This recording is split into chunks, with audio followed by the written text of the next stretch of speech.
1860 मध्ये घनदाट जंगलात एक फ्रेंच शास्त्रज्ञ वेगवेगळ्या फुलपाखरूंचा आणि कीटकांचा शोध घेत होता. काटेकुट्टे, झाडे-झुडपे, वेली यांच्यातून वाट काढत तो जंगलाच्या खूप आतमध्ये आला होता.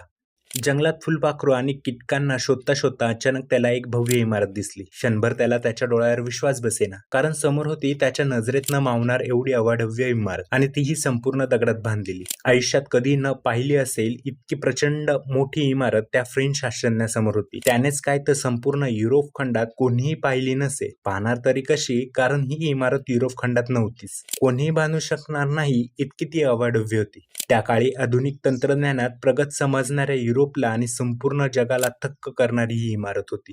परंतु ही इमारत नसून तर ते एक प्रचंड मोठे हिंदू मंदिर होते. भारतापासून 5,000 किलोमीटर दूर, जगात कुठल्याही धर्माचे नसेल इतके मोठे मंदिर हे होते. एवढे मोठे मंदिर त्यापूर्वी ना कोणी बांधले होते आणि ना कोणी बांधू शकणार होते.